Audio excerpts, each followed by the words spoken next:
So before we get into how you're going to sketch for your first jewelry pieces, which are going to be a circle as the outer form, I wanted to take just a second and show you some examples of some jewelry my students and I made last year. And these were originally made for, we were going to sell them during the spring musical as a fundraiser for the arts department. And the musical was Jesus Christ Superstar. So that's why you see a lot of crosses as a religious symbol. But of course, school shut down and we could not have the spring musical. And this lighting's kind of bad, but I wanted to show you guys. There we go. The glaze on these is so beautiful, and I can't wait for you to actually get to make these.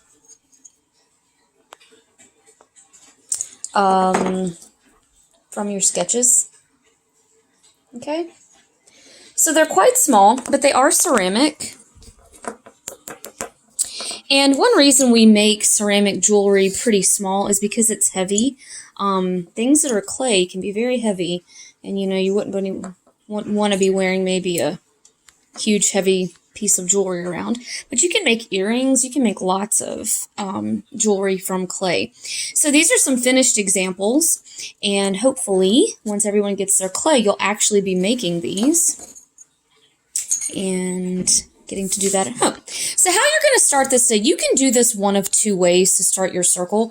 You can trace something that's circular, or you can freehand a circle.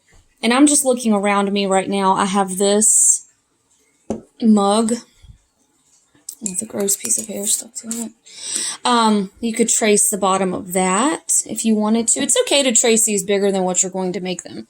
So don't worry about that too much. I have a can here I could trace. I even have a roll of tape up here if I wanted to trace that. So I'm probably going to trace that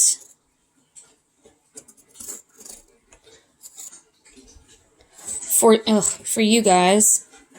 Let me just set my phone down a second and finish this tracing job.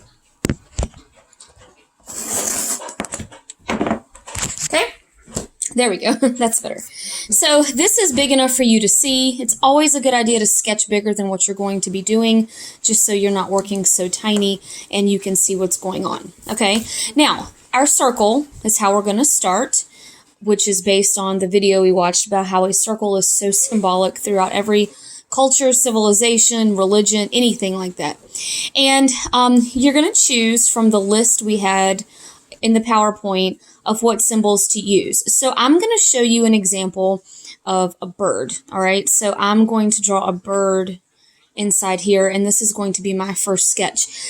If you're not sure how to draw something, of course, you can always email me and ask me for suggestions. Another good thing to do, though, is to get onto Google, okay, and look up a simplified version of what you're looking for. And you can draw from that. So if you're not someone who's, I'm not a very good drawer or whatever, that's okay. Let Google do some of the work for you. So over here, I have Googled simple bird. And there's all kinds of different ideas here. And you can scroll and find one that you like. And I think I'm going to use maybe that one right there. Okay, so I'll come over here and I'm going to sketch this out. Hey, remember guys, it's okay to erase. Okay, so like I'm drawing this right now. I did not sketch this ahead of time. So you're just seeing me do it. And if I mess up, guess what I'm going to do? I'm going to erase it. So it's always a good idea when you're sketching to draw light, so that if you do need to erase, you certainly can. Some of your designs you'll be carving in. Some will actually be adding on.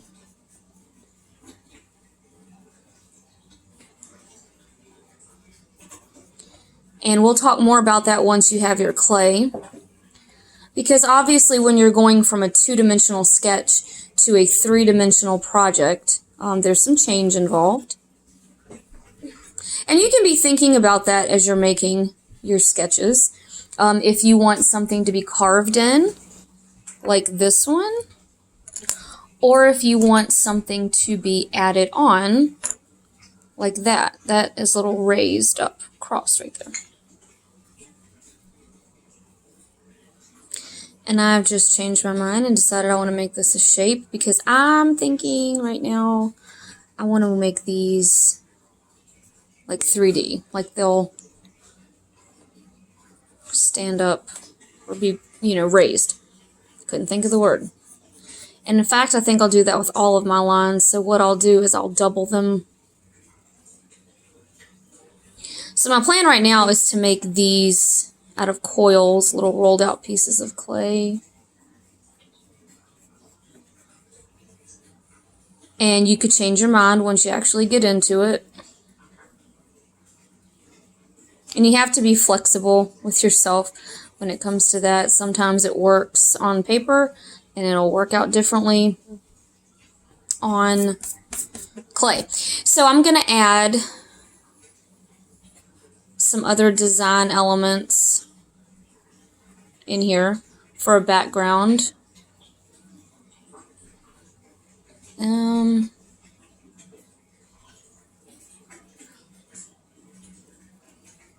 And my thinking right now is these dots down here, I'll probably carve in like those dots.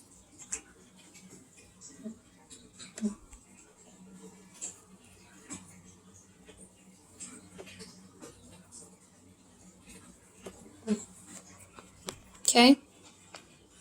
I like that. All right, because remember, a lot of your decoration too comes from glaze. It comes from the color. And we have these glazes at school. They're called Color Burst, and when you apply them, they look like there's a little gravel in your glaze. But when they're fired, they melt. And they're called Color Burst because they burst, and you have all these incredible colors. That's what this is too. Oops. That's a Color Burst glaze. Beautiful, beautiful. Okay, so you're going to do 2 of these.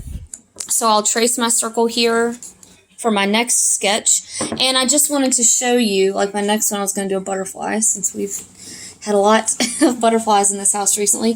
Just put in simple butterfly. And you'll get all kinds of ideas. I really like those right here. Kind of like that side view. There's all kinds of things you can do. And the butterfly, just as an example, would be pretty to add a lot of detail in there into your wings and things like that. So you're going to do 2 sketches of circle jewelry. And once you finish your second one, you're going to upload that into your online portfolio. And this is going to be number 1 for me. And I'll come down here and do my second one. And that's how we're going to start this project.